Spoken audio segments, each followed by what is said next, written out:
Good evening, ladies and gentlemen. It's just about 6 and generally we start on time, so I want to maintain that record on behalf of Chennai International Center and the Board of Directors. I welcome all of you for the 138th event of the CIC since its inception in 2016.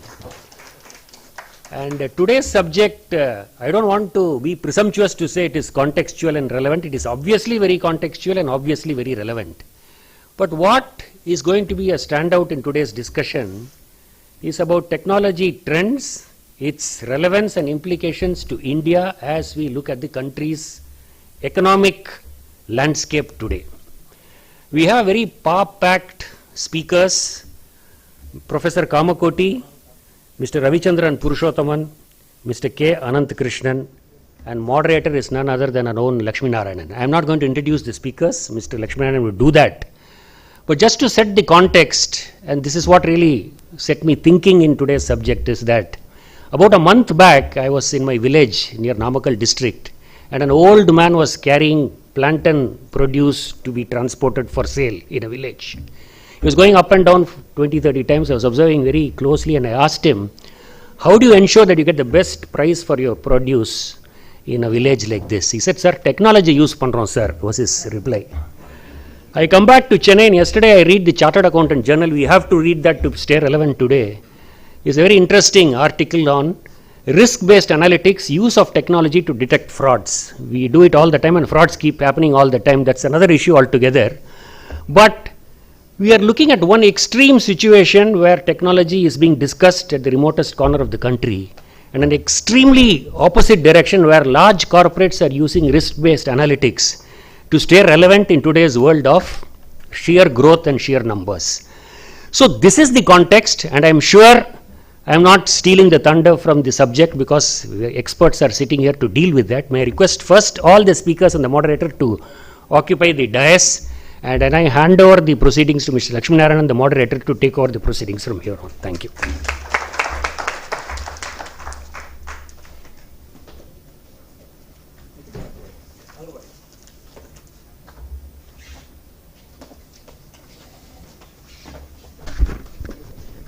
Just a couple of words. I'll add my welcome to the eminent panelists. I'm not going to read out, although I prepared something about them, but everybody in the technology area, they know all the three people here. Ravi Purushottaman is the president of Danfoss. Danfoss is a very large Danish organization. He spends a lot of time with technology. They are known for sustainability, decarbonization, climate change solutions, etc. And he is an active member in the Chennai Angels group, supporting and mentoring some of the new startups, particularly the deep science and tech startups. Plays an active role in the cell battery chemistry subgroup that we have within the Angels group. We have Professor Kamakoti, the new director of IIT. He is probably one of the most visible directors that we have had in the first 1 year of his directorship. Most welcome here. Thank you very much. He is going to be the keynote speaker today. And then we have Anant Krishnan. I'm sure most of you would be familiar with him. He is the Chief Technology Officer of Tata Consultancy Services. He's been donning that role for the last several years. He also calls himself the Chief Travel Officer of TCS because he is most of the time spending time with the clients all over the world. So good panel. The format is we will have Professor Kamakoti talk for about 25-30 minutes about what he sees as the technology trend, and followed by Ravi Purushottam for about 10-15 minutes, Anand for about 10-15 minutes, and then we will interact. That's going to be the format, and I hope you have an enjoyable session. As Anand was saying, just before coming, I was reading about this metaverse, and I believe it is possible to have, just as we have a digital twin for a machine, it's possible to have a digital twin for a human being, an avatar, which can take care of some of the routine and mundane things like ordering the regular stuff that we have, fixing appointments, taking care of the schedule and things like that in future. Now that will be a fantastic world that we can get into. I hope we'll get to hear some of the technologies driving that in the future. Over to you, Professor.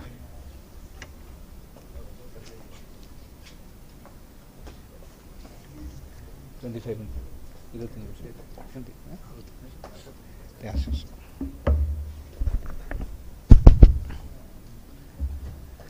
So very good evening, and thank you for welcoming to this very, I think this is the second panel after post physical panel where myself and Anant are participating, and it's very enjoyable to talk to people. We have been talking to screens, and this is something very exciting. So some of the inspirations that came during COVID, where we have been denied technology, right? There was certainly a denial of technology, and that pinched us quite significantly. And the statement which in one of the lockdown talks, which the Honorable PM addressed to the nation, he came out and coined this word Atmanirbharta, which is very, very important in today's context. One of the prime motivation for a lot of things that are going to happen, I would like to bring one case study which many people who have used it here, the Arogya Setu. Arogya Setu is an example of a software that was developed in 21 days by a group of 20 very sincere young people, and completely performance tested, security tested, which 19.1 crore people are using it today. And when the Honorable PM announced it, 25,000 hits per second was the download, which is one of these top hits. I think the next is the IRCTC, which the ticket booking that happens, and this was one of the major achievements of that software. But when we wanted to actually release the software, we were in a dependency on some of the foreign companies to put it into their respective stores, and that we faced a lot of challenge. But nevertheless, this came out to be one of the best interdisciplinary work. There was a virologist involved who was characterizing Bluetooth technology for its the time of exposure and the time the two Bluetooth devices were in close proximity to each other. We needed to establish a correlation. This was done by an epidemiologist. There is a lawyer involved who are talking about the privacy and the security concerns of this. There are computer scientists involved. There are communication experts involved who are basically talking about the device drivers, etc. So almost some 5 to 6 disciplines of a regular engineering curriculum was involved in making this particular device. And that is where we are moving. If you talk about the next generation technology, we are moving into what we call as the cyber connected system, or what we call as the cyber physical systems. Now, let me talk of certain very important basic building blocks that are going to define India's next generation technology. The first one is the 5G. I am very, very happy and proud as an Indian today to tell you that for the first time in my career as 35 years of experience, and my predecessor Professor Bhaskar's career 45 years of experience in the field, first time we have gone into the 3GPP, the third generation project partnership, and have one Indian standard as top of it, right? And this is all possible because of several young professors who worked very much in close proximity to in a very, very coordinated fashion, wherein the technology today is, a mobile phone, right? The mobile phone, if you have a tower, there is going to be a reach or a distance. This particular technology will double the reach. So if this goes for 3 to 1.5 kilometers, it will give you 3 kilometers. So what is the impact? Impact number one, the number of devices, the electronic waste, that ultimately it is going to become a waste. Any tower you bring in, over a period of time, it is going to become an electronic waste. The amount of waste reduced by half. The amount of power that we are going to consume also reduces by half. And then today we will have much better rural connectivity, and that is also extremely important today. If you look at the 4G connectivity today, it is still 60, maximum of 60%. If you look for 4G at certain places, we don't get it. So this digital divide has to be addressed, and I think this technology is going to bring up in a very big way. So the 5G technology with lot of fight. I must say it is a Mahabharat Youth. That I am also a member of the National Security Advisory Board. We had been pushing from all fronts, and finally the government, the ministry, the DOT, everybody came together, and we were able to push this standard, and today it is a mandatory standard of the 5G. Now the next important thing that came out, for which I should congratulate the Tata group, is that we are now getting a complete Atmanirbhar 4G network. Right? The complete network was dominated. We get certain boxes. We don't know what is inside that box. Right? Today you are installing your apps. You go and say agree. What do you agree? Have you studied this? Right? No. Right? We have several boxes now, and all these things are today put everywhere. We don't know which data is leaking where, and we don't have any control. Maybe data is not leaking, but if there is always a possibility. And so there is a necessity for us to bring one particular network to our country, which is completely indigenous. So this effort was started 2.5 years before, precisely September 9, 2019, where we had a meeting in the office of the Principal Scientific Advisor, Professor Vijay Raghavan, where we conducted one seminar on can India build her own next generation network. Within 7 months, we are very happy that the Tata Consortium, along with CDOT, a government organization, and Tejas Network, and a bunch of startups, have now put together a completely indigenous Atmanirbhar 4G network. Everything is ours. Our software is ours. The hardware is ours. It's a completely commercially off the shelf. And if things go perfect, August 15th, we'll do our first call in that. So this is the biggest achievement, which deserves a lot of things. And this is going to be the basic building block for next generation India. Now we are going to have BharatNet, which is going to have a lot more fiber connectivity. So the end mile connectivity, it is going to be through the mobile, will be solved using this. And the most interesting development is that 4G network can be easily upgraded to a 5G network. So if things go well, the BSNL would be the first to have a 5G for the country. And that is going to be a real feather in the cap for our Atmanirbhar mission. The next important set, so the other interesting developments that have happened, which in my opinion is going to be extremely a very important building block for our technology, is the National Security Directive, which has come from the government. The National Telecom Security Directive essentially says that every device that is going to be put on a mobile or telco network, there must be a trace of its supply chain. And over the line, there can be also a trace of what is inside it. There can be a security audit. Though this is part of the license agreement with every telco, now this is becoming sort of mandatory now, that every device that is going to get inducted into the network will go through this scrutiny, and that is going to be extremely important to have a full secure network for our country. The next important thing that has come up is the space. Today InSpace is an organization that is created.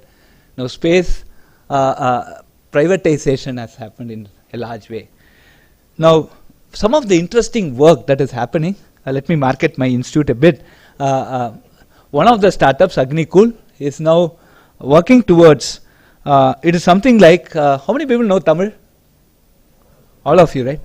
So, இப்போ வந்து ஒரு ராக்கெட்டை விடணுங்கிறது ஒரு கல்யாணம் பண்ணுற மாதிரி. கல்யாணம் எப்படி பண்ணுறோம்? ஒரு சத்திரத்துக்கு போகிறோம். சத்திரத்துக்கு போயிட்டு கல்யாணம் பண்ணுறோம், முடிச்சுட்டு வந்துடுறோம். அடுத்த கல்யாணம், அடுத்த பேர் வர அடுத்த கல்யாணம் நடக்கும். ஸோ இது மாதிரி ஒரு 3 ட்ரக்ஸ், ஒரு ட்ரக்கில் rocket launch pad with the rocket, இன்னொரு ட்ரக்கில் கண்ட்ரோல் ரூம், இன்னொரு ட்ரக்கில் பவர் சோர்ஸ். 3 ட்ரக்கையும் போய் ஒரு ஸ்ட்ராட்டஜிக் பாயிண்டில் நிறுத்திட்டு இதை வச்சுட்டு ஒரு பட்டனை ப்ரெஸ் பண்ணுறோம், ராக்கெட் மேலே போகிறது. 3 ட்ரக்கையும் ஓட்டின் பின்னாடி வந்துடும், புது 3 ட்ரக் வரும், அடுத்த ராக்கெட் லான்ச் பண்ணலாம். This is the rapid launch that the country will need down the line. So what it is to make this possible, today we need to make rockets fast. So we have successfully done, if things go well, in the next 6 months we will have this parabolic launch, which we just launch, it goes like a parabola and falls down, but then all the parameters agree, then we are ready for the straight launch. So we have successfully now printed these engines, the rocket engines, using 3D printers. And that is the basic necessity that needs to come up here. In 72 hours, we can print 4 engines.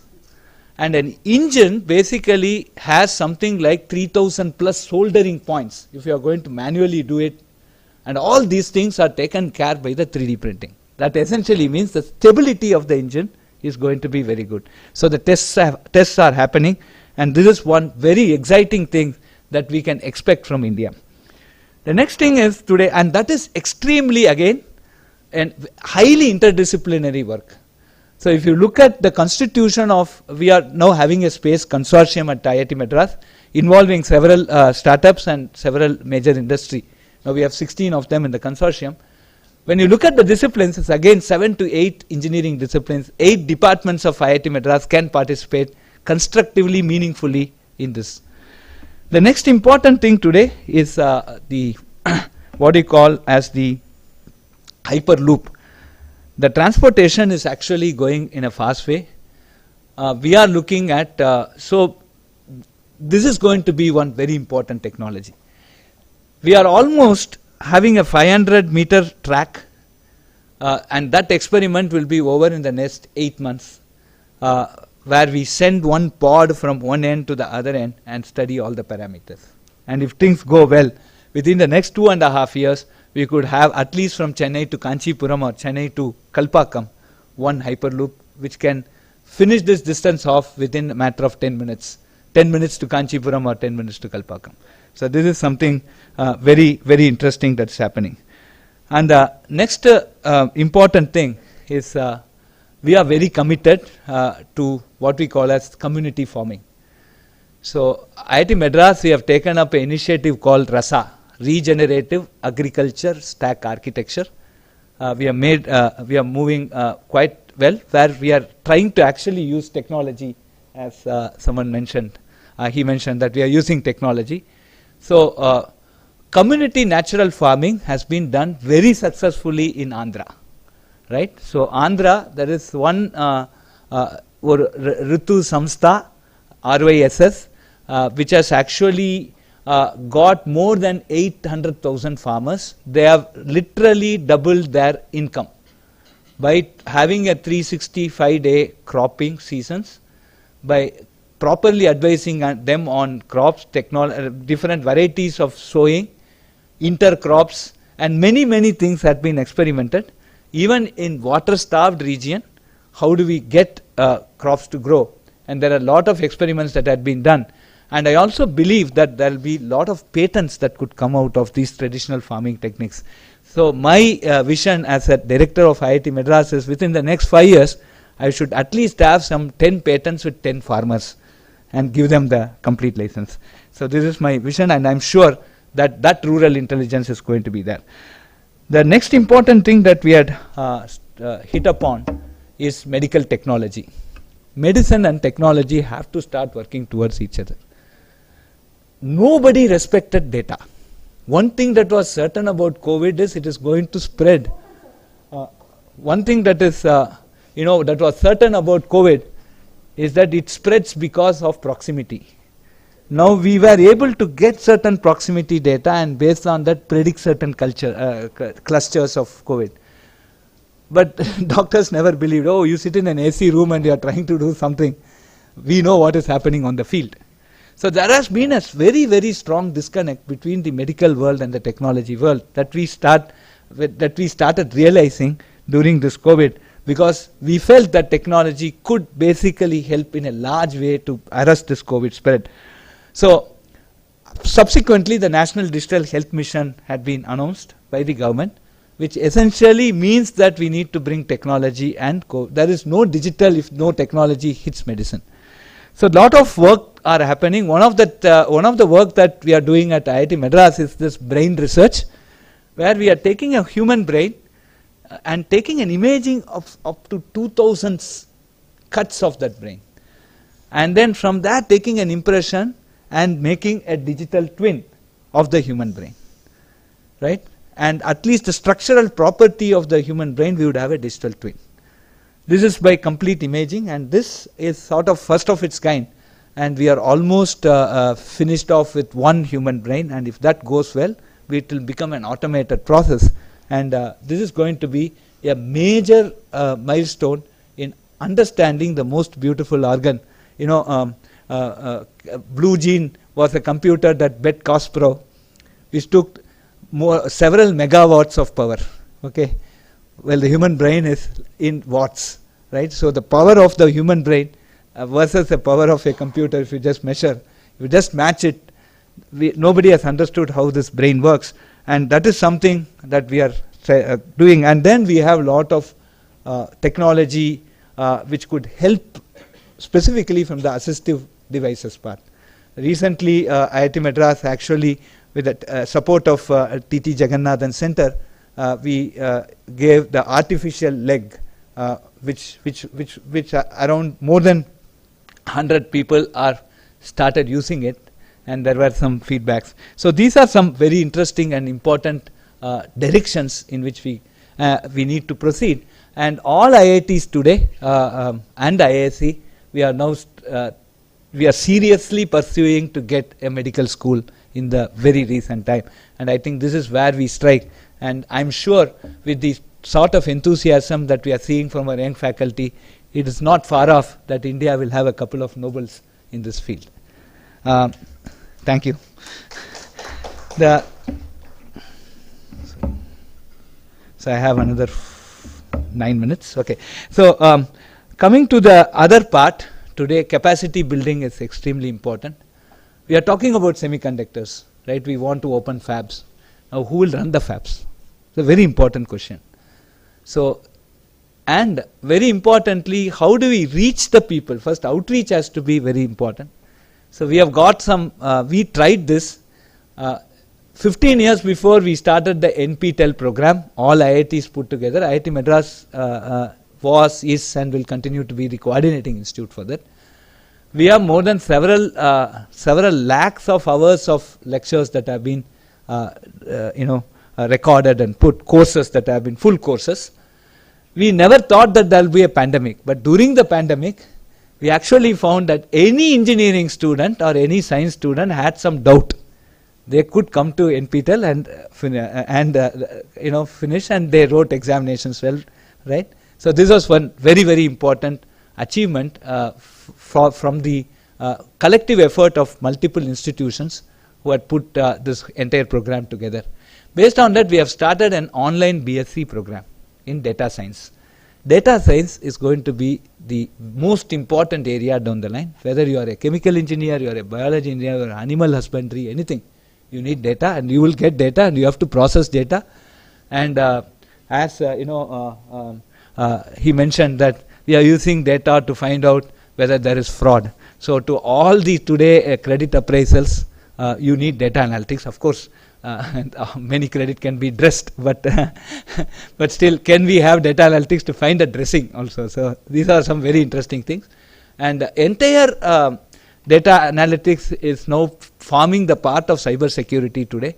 The attacks, the type of attacks, so there are a lot of critical infrastructure like our stock exchange, etc., and it has become a regular practice for our quote-unquote neighbors to come and keep hitting it, and we are still managing it because of a lot of AI interventions there. So we see some patterns of attack and go and do an antidote there. So data becomes extremely important. Today, a BCom graduate with a data science is a killer combination, right? So every bank would die to have such a type of person. So we have started this online BSc. So what are the characteristics of this BSc? Today there's no entrance exam. Okay, so that's just a simple qualifying exam.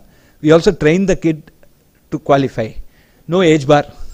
Appa and Pulla rendu perum edina paricha. Pulla got more marks, but both passed. Okay, so so no age bar. No cap on the number of students. We now have a system which can cater up to 50,000 to or above students, and then we have a nice, everything we have Tata. So Anant is part of thin blood of IIT Madras. So we have the TCS Ion, which we have experimented. We have grown together from 2005. I had been interacting with the team. So we have a very good online, we have proctored examination, computerized examination platform, which can scale up to 3 lakhs or 4 lakhs. So we never have a way, and it can be slow paced. You can do it as and when you want, and then within 5 years you need to complete it. There are multiple exits. So 1 year you do, you can take a certificate. 2nd year you do, you take a diploma. 3rd year you do, then you take a BSc. 4th year you do, you take a BS. So multiple exits. These are all very much in adherence to the national education policy. And the most important thing, we have lot of CSR grant, thanks to all the industry who have been participating in this. For any girl student with family income less than 5 lakhs, we give complete fee waiver. For any student with less than 1 lakh family income, we give complete fee waiver. It's all supported through CSR grants. So this is a program which we are very proud of. So the total, yesterday I just counted, I asked the dean students, we have 11,300 candidates physical. Right? No, this is inside IIT. The strength in the BSc is already 12,500. This you can clap. Okay.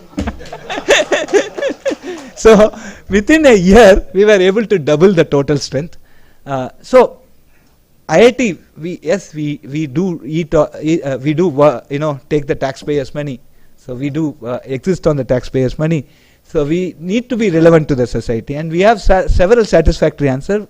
Some very powerful answer. The online BSc is a very powerful answer, and that is something which we want to basically nurture, and that is very important for the technology to grow. So we are also trying to look at applied electronics to be another online BSc, where we want to admit many students. So IIT, see, 15 lakh students write JEE main. 15,000 students we admit in JEE. So 14 lakh 85,000, they also want to become engineers. So at least some we can address to this. The other last two things that I want to tell here is the National Language Translation Mission. So I have another 3 minutes. The National Language Translation Mission is an attempt now wherein we want to create a layer where the input can be any language and the output can be a translated language. It can be speech and it can also be text. So an intermediate layer needs to be created, and this NLTM has started in a very big way, and that is going to be a very, very important constituent for the country. And in this context, we need our own mobile OS. So the IND OS is something which is very, very important. We need our own Play Store. If this is not there, we are gone. All our data is gone. I come out of a very important office in Delhi, and I get on my mobile. I'll not tell which mobile, but I get on the mobile. How was your experience in that office? Right? So we are losing our data left and right. Are you recording this? Okay, doesn't matter. Right? So that is very, very important. So this is extremely important that we have our own OS, our own mobile OS, and our own Play Store. We are working very hard for it, and soon or less we will get. And there are a lot of security things. I don't want to bring lot of techniques here, but there's something called separation kernel. A separation kernel is a software that will lay between your hardware and the operating system. So today you don't know what is in the hardware. It's black chip. Really it's black box. And you have some commercially some software which you have not. We cannot go and analyze a million line software. So you have an untrusted software and an untrusted hardware. Now there is one layer which will monitor the interaction between the hardware and the software, and that is called separation kernel. Across the world, there was only one separation kernel, which cost 50 lakhs per license, right? And this was there across the world. Now, a Bangalore-based startup, it's incubated now by IIT Madras, has got the first indigenous separation kernel, which is going to, it's called Secure Weave, and that is going to define, in my opinion, everybody, you are going to do your mobile transactions, and if I tell you the type of vulnerabilities that exist in your mobile, you'll never even touch it. Okay, okay, I'm assuring you. Right? Right? So this is going to define the security, the next generation security of mobile, and that is on card. So the IndOS. The next thing, there is one database that is ruling all of us. I know how many people are from banks, right, and financial institutions, BFSIs, right, all of you. There is one database, right, you all know that database.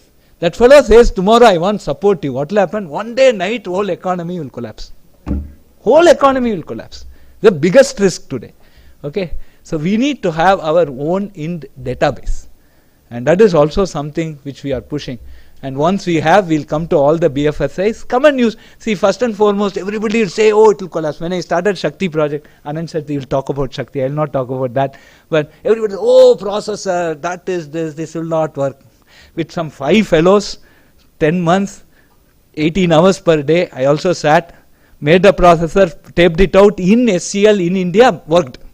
It booted. Okay. So, this is all scare, right? This is a scare with all circling and oh, this bus, all these things. We should get out of it. And that is in the database is another very important technology. And all these things, finally, we need the hardware. We have the semiconductor mission now. That $10 billion has been announced by the government.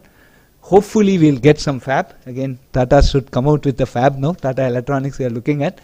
A fab and also a good packaging center. And that is going to be, so the IndOS, our mobile OS, a complete database for our country, and a complete fab. These are going to be the defining technologies or building blocks that is going to make us technology leaders. So thank you very much. I hope I made, I'm conveying sense here today, and I'm sure we will work on it. And next year, you're 238, 130. Next year it will be. So you're, oh, at least 150 we can make an announcement of things are happening. By 200 we can show a product with things happening. Let us hope for it. Thank you very much.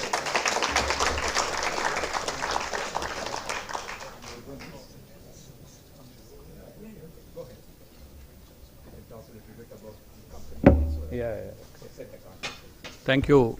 Good evening, everybody, and thank you for giving me this opportunity, Mr. Lakshmi. Let me first talk a little bit about what I do and why I'm kind of connected to both technology and the relevance of India. We are a family-owned company, close to 90 years. One of the unique things about the company is we put in about 6 to 9% of R&D investment every year for the last 90 years, irrespective of what was the turnover. So that keeps us relevant, that keeps us very agile. We work in 3 distinct areas. One is we work on energy efficiency, we work on electrification, and we work on decarbonization. These are the 3 massive opportunities, and I think we are far more relevant to the world than we have ever been before. Now coming to, in terms of technology, but before I go into technology, I wanted to give you a kind of a contextual background. Why technology is relevant? I mean, when you look around the world, whoever has invested in technology, and technology has been truly become a resource liberating force. Take the case of solar energy. I think it was a technology which was about 20 years back costing much higher than coal, 4 to 5 times than coal today. Today it is 1/5 of coal, as just to give you the connect to how it becomes a resource liberating force actually. Therefore, I think when you look at the world today and look at from a megatrend perspective, there are 2 or 3 big megatrends that are unfolding in the world which becomes very relevant to India. One is clearly the climate change. When you look at the next 2 decades, the world is going to put in about $1.5 trillion year on year for the next 2 decades to decarbonize. And here I see why India is very relevant here. India is not the largest emitter, but India has got a great opportunity to encash this unfolding opportunity on decarbonization. Second, I think, is electrification. I think India has built quite a bit of base for the automotive sector, and this sector is kind of pivoting on its head, and it is moving to a new new technology and a new trend in terms of mobility. And here again, India has a great opportunity to redefine and reimagine the automotive space as well, actually. The third is, I think director spoke a lot about the new unfolding technologies, and one of the biggest energy guzzler in the future is going to be data centers. You need to cool data centers. Typically, a medium size of a data center, which holds, for example, a large university like IIT Madras, requires 3 to 4 megawatts of electricity. And I think, therefore, in the context of all of this, and considering what our Prime Minister has declared in terms of the climate change goals and the Panchamrit that he has defined for India, we are going to add about 500 gigawatts of renewables in the next 8 years. And we have actually added 520 gigawatts in the last 60 years of independence. So the goal is very ambitious, actually. And we might think it is not doable, but actually this is where technology becomes a resource liberating force. And I'm a very optimist that we will do it, because we have all the power to do it actually now. And I think we have all the demographic dividend to do that than ever before, actually. Now let me step into cooling, which is one of the important parts where we believe cooling is becoming increasingly a much spoken topic in the world. There are a couple of reasons why. China makes 130 million air conditioners, and India makes 30 million air conditioners, actually. And when you look at the demographic change that is happening in India and the climate change that is happening in India, the rate of growth of air conditioners is going to put a stress on the energy system as well, actually. And cooling is going to be a very complex problem, because it's today consuming about 35 to 40% of the world's electricity. And it's a massive unknown part of what it is I'm saying here. Because cooling is such a huge, important aspect of energy. And this is an area where we have actually looked at it from our own views and put in a lot of disruptive work in India.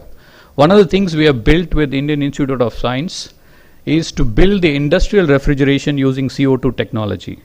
This is a multi-year research that we are working, because India has multiple climatic zones, and we believe in about 3 to 4 years we will crack this industrial cooling problem, where we will kind of disrupt the energy by about 60%, actually. So this is one of the big technologies, using CO2 as a refrigerant, actually. The second important technology that we are working in India is on the district cooling in cooling. I mean, if you take the gift city of Ahmedabad, and if you had to put air conditioners into that city, you might have to use about close to 900,000 air conditioners. That's the number of rooms there, actually, and the whole community actually there. Now you could do that alternatively by distributing chill water across the whole city and putting an indoor unit into each of the rooms, actually. This is how cooling is innovating, actually, as well. And by doing that, we actually disrupt the energy requirement by again about 30-40%, actually. So this is the second trend. District cooling is becoming a very, very important trend, actually. The third important thing in cooling that is going to come up in the next years in India is really around the space cooling. Now, if some of you have been watching what Elon Musk has been doing, is he's been using phase change materials for cooling, actually. He doesn't use electricity. He uses the heat pump, and he uses the heat pump to take the heat out of the batteries in his Tesla car, and then he has used the heat to convert it into cooling, and he's cooling the car, actually. It's a completely different. So heat pump is another big technology that we are working, which actually helps you to not only give hot water, but also gives you cooling, actually. You can do both with that particular technology, actually. So these are 3 simple examples that I wanted to bring to your notice. Second, in terms of decarbonization, electrification is a very, very important area where India needs to get its arms and hands around it, actually. And in electrification, there is the mobility part of the electrification, and then the non-mobility or off-road mobile applications, actually. The biggest pollution emitter in a city is the construction dust. And in the construction dust, you actually use a diesel engine to really build. Whether it's your bucket excavators or the machines that are used for construction. this needs to be electrified, and this is another area where we are working with some of the large OEMs to electrify them so that you can calm down the diesel consumption as well, actually. So this is going to be also another big area where India is going to play a very important role. We have worked with Department of Electrical Engineering to build the grid robust systems in IIT Madras, where we are putting this technology together, because India also has grid challenges as well. So to make the machine more robust, we have built that kind of technology as well in electrification. Also in the marine industry, I mean, from 2030, you cannot have any vessel that is using diesel. And even the ports that are handling, especially the Chennai port, the Tuticorin port, they all have to move from the current source of diesel to a new source, which is solar or wind as well. So here again, you know, offshore wind turbines on the sea, combined with all these electrification ship-to-shore power supply, is another area that, you know, India becomes very relevant here as well, from its own disrupting its energy footprint actually. Of course, I'm a little bit not in favor of green hydrogen and carbon capture, because, you know, personally I feel green hydrogen is another 10-15 years away. We still are not at the TRL 4 or even TRL 9 on many of these technologies. But I guess it will come, but again, at what phase it will come, we do not know actually. But right now, I think between now and 2030, we just need to use these technologies to really accelerate and harness the full potential that we have in terms of energy efficiency in all of these applications. So that's the one part that I wanted to leave you all with. Don't get me wrong, I'm not against green hydrogen, but again, green hydrogen is a very expensive solution today actually.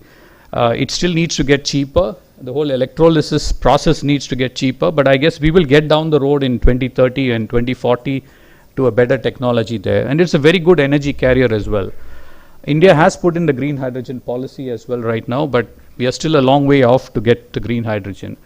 Carbon capture is another technology for decarbonization, but again here we are still at a TRL 4 or TRL 5 because of course SpaceX and Elon Musk are talking about converting carbon to space fuel, but I'm not really sure whether there's any company that has cracked this carbon capture as well, because this is really relevant for high abating industries like cement and steel, because they use a lot of diesel and carbon emissions coming from the furnaces as well. So that's clearly some of the things that are not there right now, but clearly there's a lot of innovation happening and there's a lot of push going on around that area as well. But I just want to round it up to say that this whole decarbonization presents significant opportunity for only one reason. India is going to lead the world in what I call as deep digital decarbonization. And this deep digital decarbonization, India would be capable of doing it because we have the software skills, we have the technology background to make it happen. And I think when all of this is put together, I think India would be really a big leader there. And I think this is an opportune moment for India actually to lead the world in terms of decarbonization. The last thing that I wanted to share with you all is one of my favorite subjects, which is food and food related technologies actually. The same Namakkal district has one of the best cold storages, which has bananas exported to Austria, by the way. So there is a lot of technology that has been put in different produces of what India is coming up with. When you look at a high level, India today is producing about 250 million metric tons of milk, and we have started processing up to 45% of the milk. We are doubling our milk capacity in the next 15-20 years, which means we will be about 500 million metric tons of milk. And milk is today one of the most nutrition solving problems of India as well actually. I mean 25-30 years back, you know, we used to export milk powder to Sri Lanka and Bangladesh actually, but today milk has become, we are really leading the world in milk is something that I want to be very proud to tell you all actually. And 70 to 80% of the milk is cooled by us, you know, so that's why I'm saying this with pride. The second important thing is our horticulture. India has done extremely well actually, and here is what I wanted to talk about technology. I think the whole digital ecosystem of food innovation hub has been very favorable for the farmers. It's just unfortunate we didn't get the farm laws passed, but I guess it will come at some point in time. But clearly what is happening is over the last 15, 20 years, we have reduced the losses in apples by about 25% through the cold storages and the innovation we have done on the entire value chain. If you take Tamil Nadu bananas, we produce about 25 to 30% of Tamil Nadu bananas. We have actually reduced losses by about 60% in Tamil Nadu using technology. What we have tried to do is very simple. We get into this cluster, we build an ecosystem play there, we do grading, sorting, pre-cooling, branding, last mile connectivity and export. And all of this really happens through, particularly through a ecosystem play, because you need partnership model here, because every partner on the platform comes up with different skills actually. The skills which I may have on cooling, Bayer may not have on another area actually. So it is a partnership play, and I think this food innovation hub is emerging as a very, very disruptive business model in India right now. Madhya Pradesh has got already 3 food innovation hubs for onions. They have one for millets, and Maharashtra already has the grape ecosystem. Today Maharashtra exports grape to almost every part of the world actually. So I'm very optimistic that, you know, as we move into the next century or next decade maybe, we would be a very large player in the food and food processing, and as well as the horticulture exports out of India actually. The last thing that I wanted to talk about, it is on the opportunity this FTA is giving to India. The food opportunity is humongous actually. And the reason I say this is that at some point in time, China, which is leading today China is the largest exporter, about 15 to 16% China exports on processed food, and also China exports on shrimps and seafood actually. Now, this is an opportune moment for India to grab it, because India has a huge domestic production actually. But the challenge with us is we don't process the seafood that we produce actually. It's either get processed in Vietnam or it gets processed somewhere. For this again, we are working with the Indian Institute of Science to put in a platform where we can use CO2 again as a technology and really do all of the cooling that we need here, do the processing we need here, and also combine this with the water that we requires. It also requires large amount of water, because when you export seafood, you also export ice. So you need to make sure that you also disrupt the cost of water as well as the cost of energy there actually. So this is another massive opportunity that India is working. I guess there are a lot more things that we are doing actually here, and I believe digital is getting all pervasive, because even in seafood industry you can use digital twin to identify where the losses are and really plug them actually. So I think the opportune moment for India is now, and I'm very, very optimistic that, you know, the food and energy, India is going to lead the world by 2030. Thank you very much. Yeah.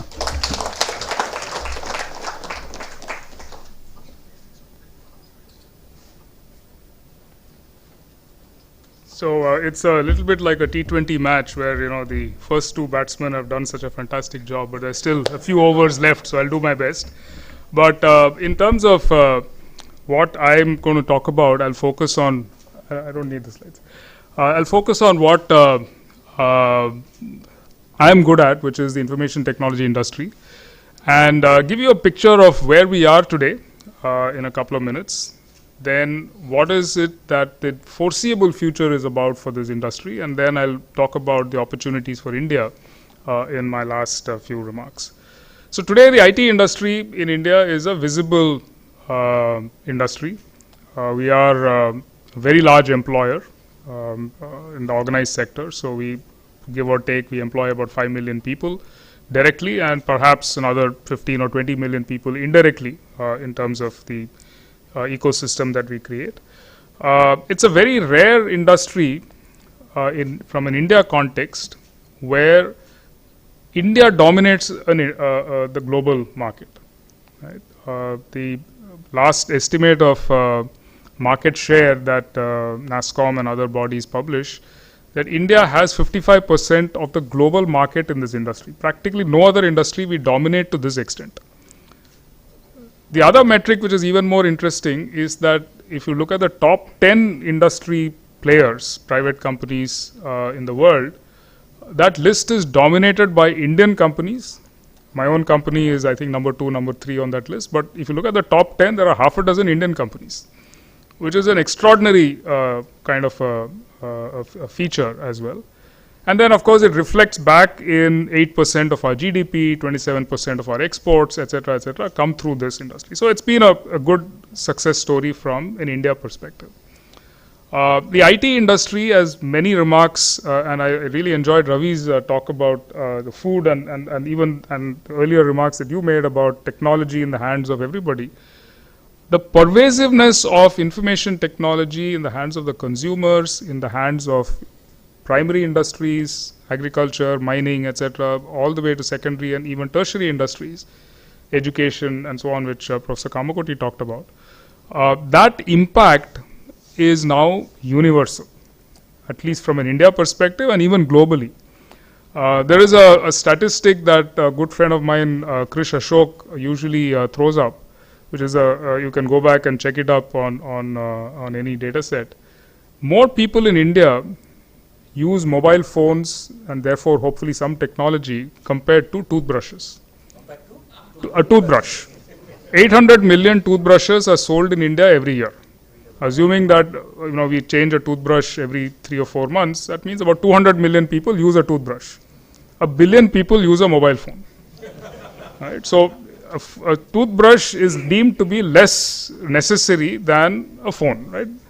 I find it difficult. I have a toothbrush, but I don't have a mobile phone, so I'll leave it at that. Okay.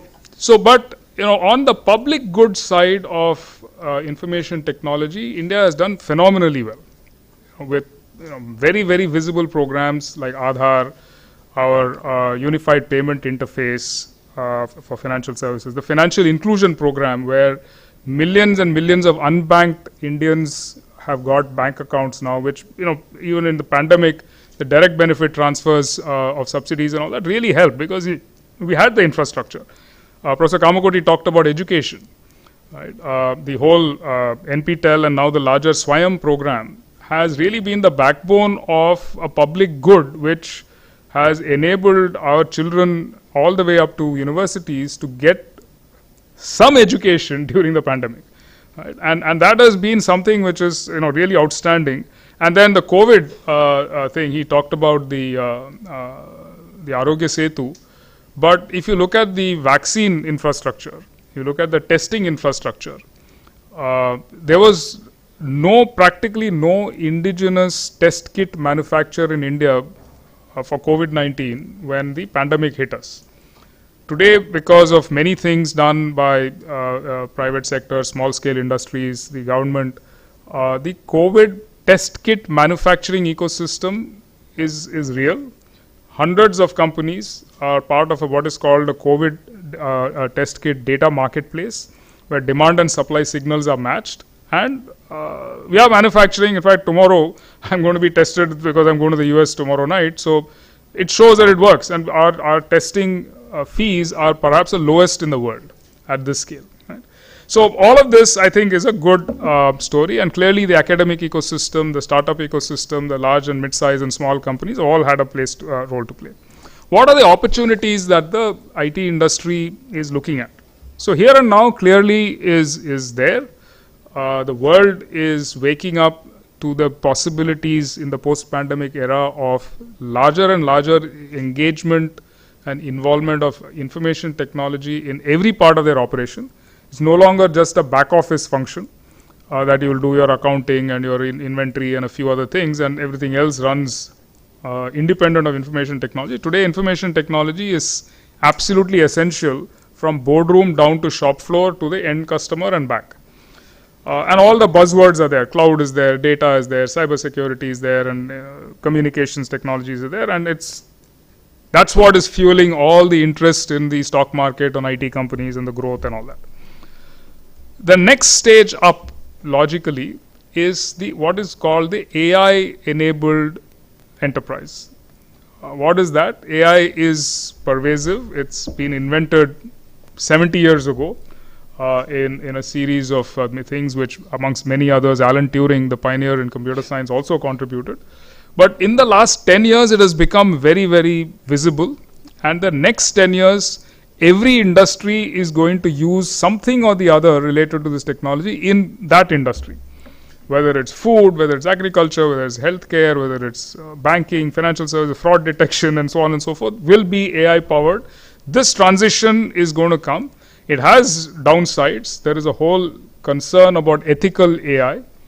India has a huge opportunity because we are a democracy. I mean, there are countries which are not democracies, which potentially are using AI in many ways which are sort of borderline on, is this really right or wrong? We hopefully will get all those checks and balances right, and we'll be a guide for what is the best practice of using AI in this context in a proper and ethical way going forward. Digital twins were talked about in the context of the brain by Professor Kamakoti, but today digital twins at various scales of granularity are real. Harking back to the pandemic for a minute, the city of Pune was twinned by a lot of people, a consortium of NGOs, the government, TCS was involved with the core technology and so on. So we were able to twin the whole city.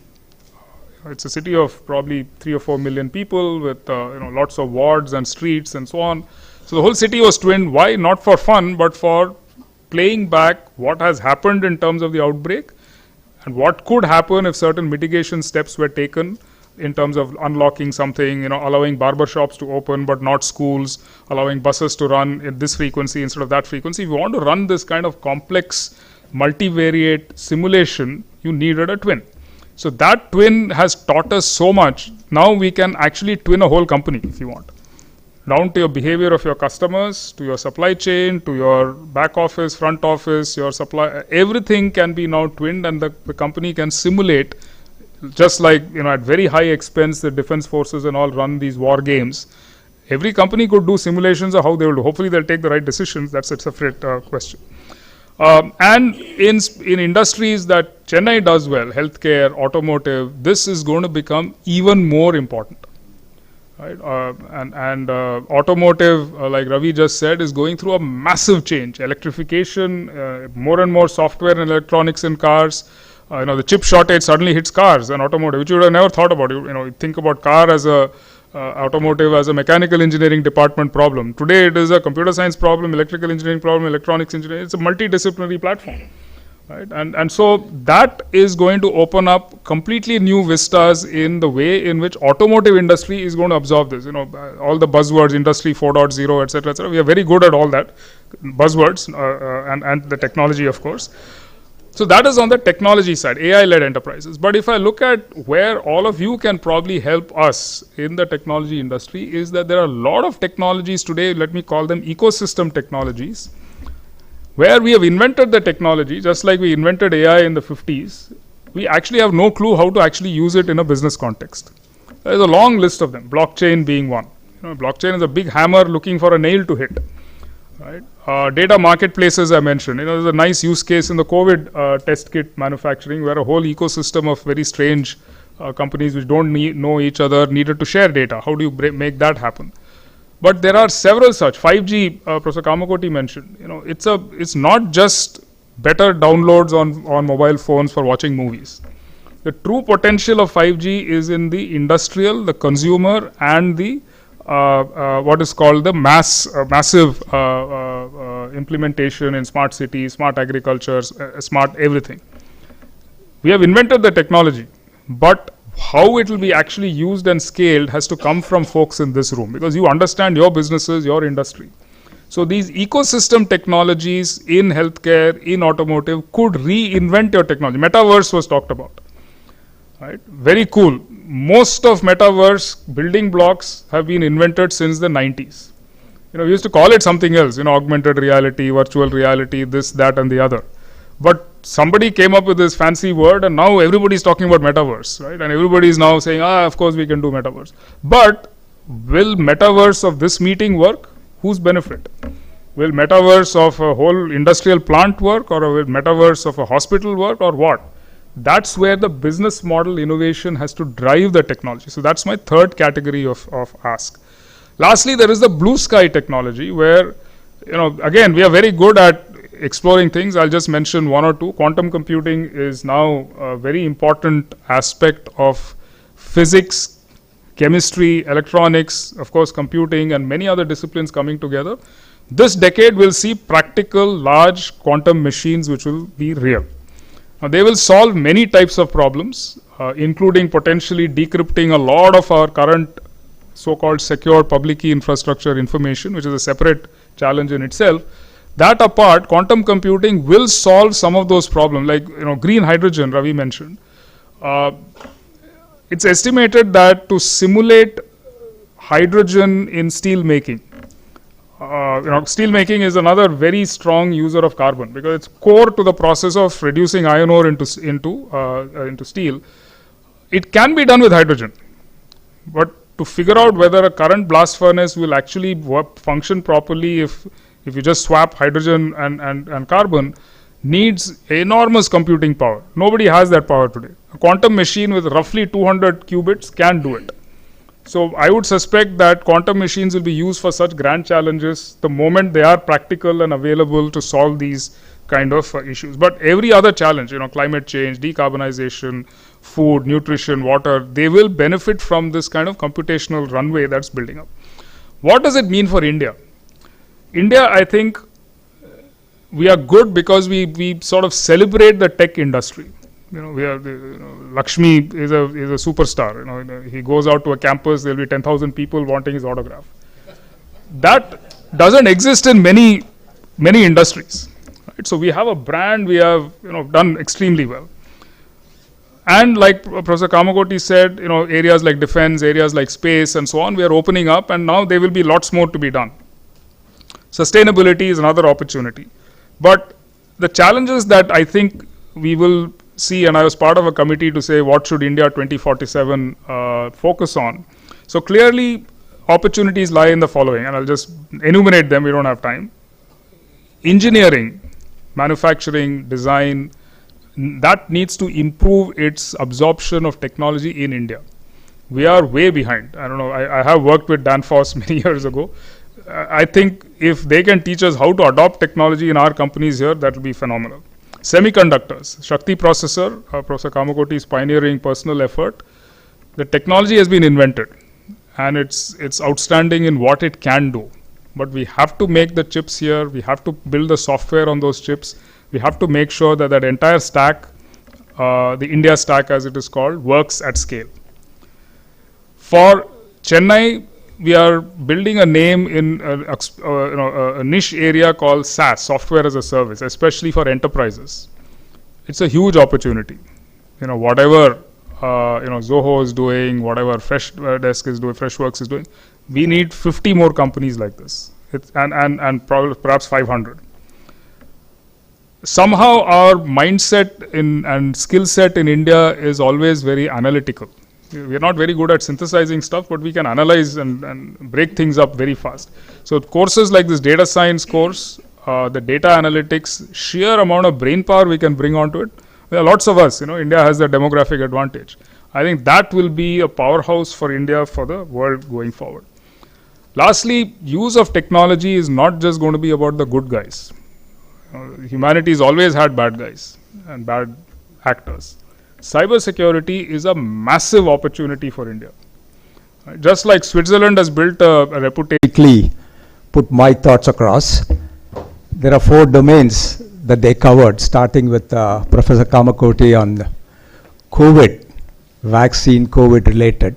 That's a huge area. Genetics and microbiology, biology, vaccine development is a huge area where there's plenty of development that's happening. In today's paper, in the Hindu, there was a talk about warm vaccine for COVID, vaccine that can be distributed at room temperature, something a research company has found out from Indian Institute of Science, and the whole area of genetics, mRNA-based things, and it goes even beyond that. Biofoundries, biosynthetics, organisms that can be grown in a lab that feed on plastics and solve some of the environment problems. So that's the extent to which that biology, genetics, that area is going. The second area that they talked about was matter and energy. Okay. How solar power, nuclear power, wind power, etc. The battery chemistry is changing dramatically. We are so used to only the lithium-ion batteries, But for energy storage systems, we already have molten batteries, batteries that operate at 500 degrees, molten liquid, that can run for 20 years without any problem, guaranteed. So that's another thing that is happening in that area of energy and matter, including nuclear power. Nuclear power is making a comeback with safer fuels, thorium-based fuels, which are quite safe, proliferation resistant. We had a couple of seminars in CIC talking about that. And the third area was about sensors and motion. Whether hydrogen is all right, what kind of sensors do we need for the space program that we have? It's all remote controlled. Nobody is manning it. What kind of sensors should we have? How should that be managed? Again, a huge area where a large development is happening. And the last area, of course, is computing, communications, cognition, understanding the human brain. How does it work? It won't be a surprise if someday we have a circuit diagram of a human brain. This is how the neurons and the synapses connect, and this is the type of this thing that we have. It's phenomenal. And if you look at metaverse, I think Anant was talking about metaverse, one of the most influential supermodels in Instagram is not a human being. It's an avatar in metaverse. So that's how good technology is. So it's going to be great. The next 10, 20 years going to be fantastic. Let's have some questions. Somebody raised a hand there. Yeah, please. So very exciting presentation from all the speakers. So I had a question for Mr. Ravichandran. You talked about the cooling and refrigeration as causing a lot of climate change. I think the Tesla octo valve heat pump that you mentioned, which can do, is that something that can be deployed on a bigger scale? That's one. And secondly, the refrigerants which are used in cooling systems, they are a big cause of emissions and the temperature, global warming. So are there better refrigerants? You mentioned carbon dioxide, but are there something else? So actually, firstly, air conditioning is a dirty business because you take electricity, then you compress it with a chemical, and you throw the heat from the room outside to the ambient actually. So it's a little bit of a dirty business actually. But I think the business is now moving towards sustainable cooling, where we're using low global warming potential refrigerants. Second, I think with CO2, ammonia and other refrigerants possible, this area is getting more and more investments, and potentially you will see this getting disrupted. I mean, what I hear is 100 years back we only had natural refrigerants. And in fact, even Indian Institute of Science is working on propane blends, isobutane, CO2, and all of this actually is giving better performance right now actually, but they need to be more commercialized. They are around TRL 4-5 actually. Another 2-3 years down the line, I guess they will move to TRL 9, and then we can commercialize it actually. So that's one trend that is clearly emerging as well. Second, I think there are also a lot of other innovations happening. For example, in Chennai, if you want to do district cooling in T Nagar, you can go down in the marina and take cool water below 500 feet down, put it into a pipe, so that the energy you need to further cool comes down, because you're taking a chilled water down actually. So there are multiple technologies that are available actually. But execution in India is difficult, because this is something which is a state subject, and you know how difficult it is to deal with state. So it's a lot of technologies are available. Many cities have done it. So there's no other way for us to disrupt the whole energy envelope. We need to work around with technology. Sorry, I forgot to add one more question, which is, the carbon dioxide emissions. Cement is the leading cause of carbon dioxide emissions. When the concrete dries, it emits a lot of carbon dioxide, up to 30% of global warming. So actually, the Indian cement industry has done a huge amount of disruption on energy. In fact, we are the leading producers of most energy efficient cement in the world right now actually. But again, yes, carbon capture is something which cement industries are hoping that they will fix it actually. Steel is even more than cement at the moment in India. Steel and chemical and pharmaceutical and those kind of industries as well. But certainly, yes, they are all, because for example, even in a factory which is pharmaceutical, you use diesel engine to generate hot water. Now this is a very good application with the CO2 technology. But again, you know, you need to understand, we are fixing the engine when the plane is flying. So it's not easy actually. Yeah. Professor Kamakote, I think whatever you said made me feel very proud to be an Indian, so thank you for that. My question is, I come from a very remote village in southern Tamil Nadu, and that tiny shop now I can pay on Google Pay. But is something like this available in states like Jharkhand and Chhattisgarh? I'm just worried that all of this is for the big cities in India, for the relatively more developed states like Tamil Nadu. What about the rest of India? Sure, that is what we try to address when we go into the 5G domain. We want to bridge exactly this connectivity problem, and the reason why this has not reached there is also from the connectivity issue. So as you see that the Niti Aayog has come out with a set of districts called aspirational districts, and many of these aspirational districts are getting specific concentration. With the BharatNet proliferation, where there will be a fiber up to a panchayat level, and the 5G technology, and a careful deployment of spectrum. So as Anand mentioned that spectrum, the 5G is not something for a high-speed download where you see a high definition. It's going to be a sort of an economy changer, right? So there are multiple other applications that are going to come. I think with these we need to address.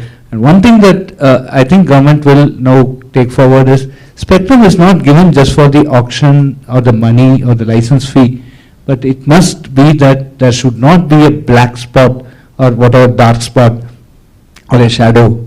It should ensure that that particular band is completely utilized across country, and the technology reaches the people. So these are some of the basic things which we believe will happen. And certainly, and importantly, so far, there was not a use of the spectrum.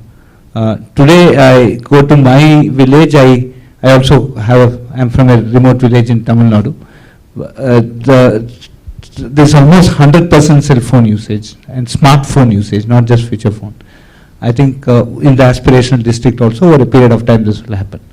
So if I may just add, this cell phone coverage is one enabler, but if you look at the entire developed world, they don't have what we have. Google Pay in the US is nowhere as pervasive as it is in India.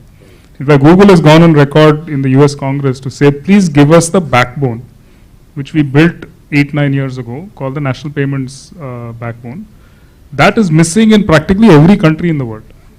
Right? So without that, it's very difficult for an American, a British citizen, an Australian, and so on to do things like what we do.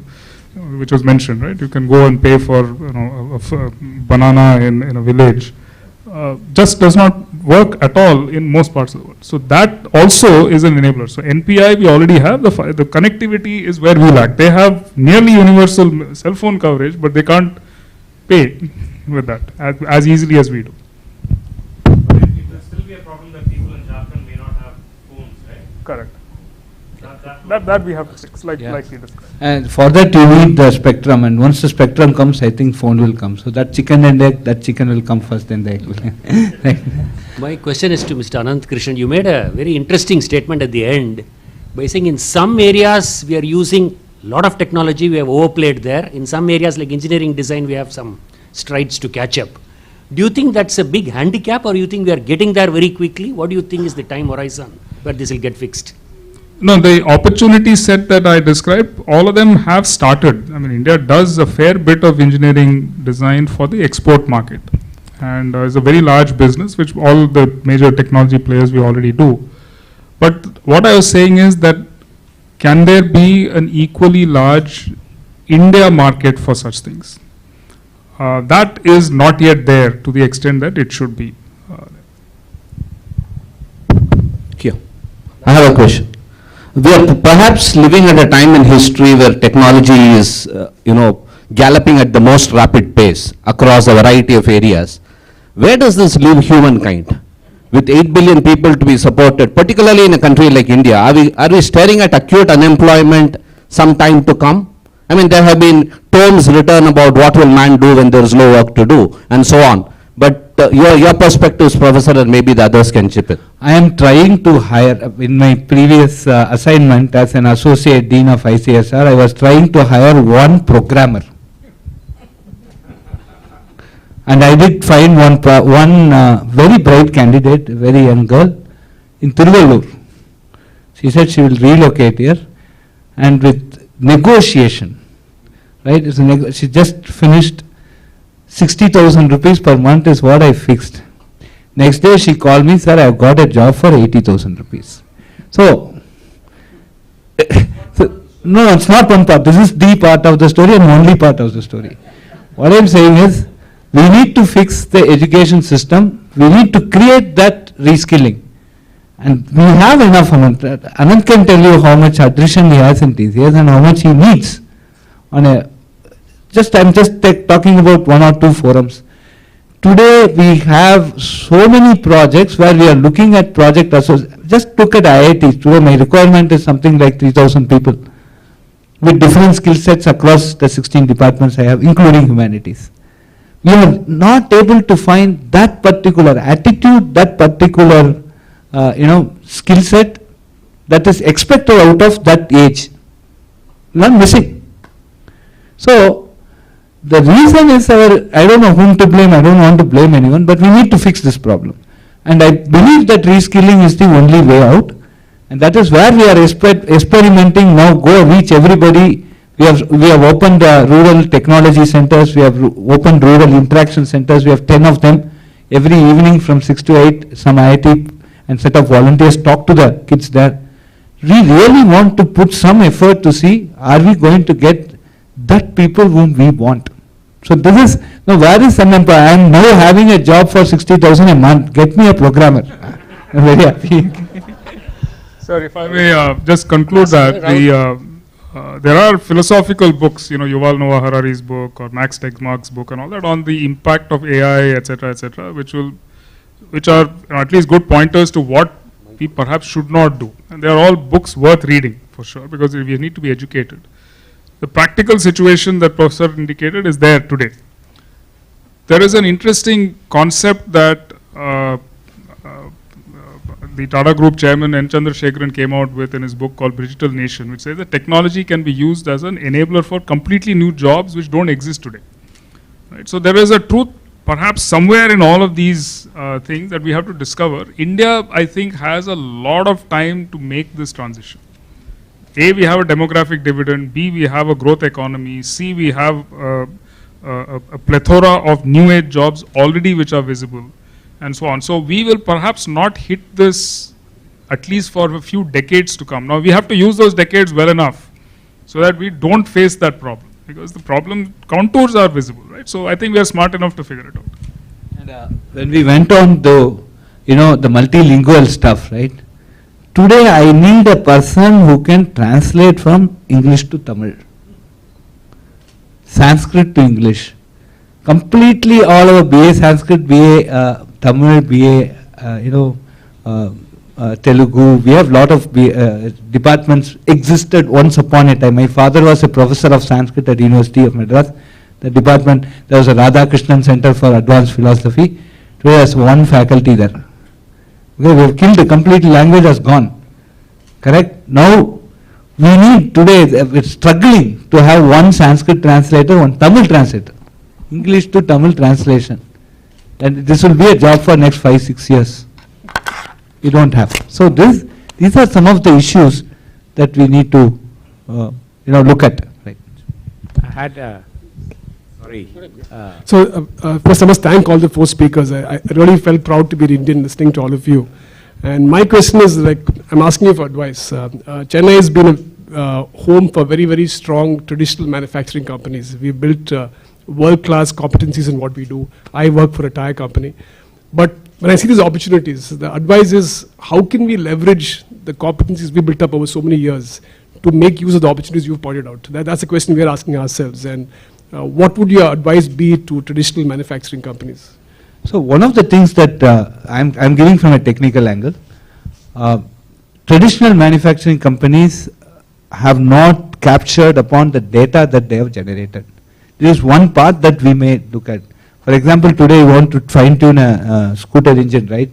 When you go to that fine-tuning mechanism, I just went to one of the companies, then it actually generates more than 2 gigabytes of data per day. This data was never even stored or utilized. Data now gives a very good, interesting thing about the organizational, technical memory of your company. So that is one part which can be one as a suggestion. As a computer scientist, I can give you this. Of course, other people can add. Yeah. I think you need to reimagine your industry 10 years from now or 20 years from now and then work backwards. For example, advanced materials is an area where it is under-harvested. Also, there's a lot of data inside the tire which probably you need to look at how to use them. When to use the data and how to use the data and where to use the data. So there's an awful lot of stuff you can do around if you reimagine how a tire would look like 20 years from now and work backwards. Take the simple example of Tesla tire actually. I understand that's very different from many other tires because the weight of the batteries and at the speed at which it is traveling actually, there is some kind of a correlation to that actually. All of that I believe was done in a lab in India. So there's something awfully happening as well here on that. You talked a lot about positive trends across India in terms of technology, and it was quite interesting hearing that the mobile phone is more used than the toothbrush. More moving parts, I guess, in the mobile phone, more complexity. What about the concerns in terms of technology trends? I mean, only one of you hinted at cybersec being potentially a serious stopgap or something that may disrupt. But there are clearly many others in terms of genetically modified foods that we heard once upon a time that slowed down agricultural development in terms of trends. What are the concerns you have in terms of some of the technology trends that are out there? As a professor, I am very, very scared about WhatsApp and Facebook and this because it completely, today when I talk about offline examination to my students today, there's a big, sort of I'm feeling a revolution that's happening in the class saying they don't want to come for an offline. So this is one bad thing about technology. I believe I have moved out of many of this. Is the social media has indeed brought in much more difficulties than what you say comforts, right? So this is one bad impact that I can say for sure, and especially young kids. There are a lot of distraction today, and this is not bringing the correct one. But the positive aspect is, in the time of COVID, this has been a very effective way by which we communicated. So that's a plus and balances. On the other front, I'll restrict to computer science per se. Today, mobile technology, we are looking at multiple things, like for example, lab on a chip is going to be something on. So the mobile will, as it, see, in 1998 when mobile phone first came, we thought that we will use it only for talking. Today we use it for everything other than talking, right? So there's a complete shift. So the next disruption that may come in this would be that it will be used for multiple, health related monitoring. And so that is one part. And the main thing there is, my worry is that if these sensors are not properly characterized, or it is having some other difficulties in terms of electrical difficulties, like for example, I don't supply a particular voltage to a sensor, or it doesn't wake up and it gives me a wrong parameter. So this technology, when it is deployed in a very large sense, the accuracy of that in monitoring certain health parameters or many intricate parameters, that is going to be a major challenge. But things are moving in that direction. I can take a drop of blood and put it on the mobile phone and get my blood sugar tested, and that is, we are going towards that. So this is second part. The third part is, of course, and as and when we bring this technology much closer to us, we are working with black boxes, and there's certainly, for example, one of the phones today had a feature called track the phone. And if I enable that track the feature, our friendly neighbor can basically stop me from communicating. So because this track the phone has a connection to a server there, and there could be certain commands which can come and they can stop the phone. So we really don't know what this device, who is controlling this device, and that is going to be the biggest challenge and biggest concern from a security point. So these three are something that as a computer scientist I can comment. No, friends, I think all of you will agree that this subject can go on and on, but I'm sure our chairman Gopal will agree with me if I suggest that we should have probably a one-day session on this subject itself. So that will be very useful. Last question? Okay, really last question. Yeah. So why don't we have one at IIT Madras? We'll do that, yeah. Okay. So what is the extent of involvement of women in technology? I had to ask this question today because when I entered the hall, it's an all-male panel and there's hardly any representation from our gender. So, I mean, at the bottom of the cone, you do see a large number of women in academics or as in a profession. But as you go up, is there a fallout? And when it comes to cutting-edge technology or R&D, does it become a male bastion? Not necessarily, but we, today in the top 75 women, we have 3 from IIT Madras. I'm very proud to tell you that. And last decade, one of the biggest administrative challenge, of course, administrating institute like IIT Madras is a big one. We had been having women register, and they have been. We had Dr. Usha Titus, then Dr. Bhuma, and now Dr. Jain. They had been one of the fantastic, administrators. So it is. So there's nothing like certainly. Women are doing very well when given an opportunity. And we, from IIT Madras, we are encouraging this. For example, I was also part of the committee which said that 20% we want to bring the total, intake in JEE for women students to 20% in every institute. So we are giving supernumerary seats to bring in women here. So this is one very important thing. And on the sciences, we actually, sciences and humanities, we find more women candidates than male, and we are also seeing many people now coming forward to taking up certain administrative positions also, and also some lot of other outreach type of activities. So there are also going to be special drives to recruit and encourage women to come into this, and there are a lot of government regulations or government orders that have now made the employment conditions for women better. For example, today we have a larger maternity leave, larger type of childcare leave, etc. So I think things are moving in a positive direction, and I'm sure that this gap will. I agree that there is a gap. I'm not denying that, but certainly it will be filled, and we are also working very seriously to fill that gap. Thank you. May I request all of you to give a round of applause for an extremely comprehensive, detailed and a very graphic coverage of a very complicated subject. We'll try to do it.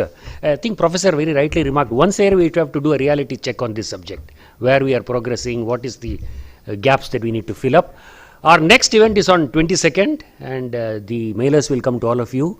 We are eschewing technology. We are going out of virtual and having in-person meeting. So please arrive in large numbers. We want the hall full, and we request you all to be available for the next meeting also. Thank you one and all, and thank you for the speakers.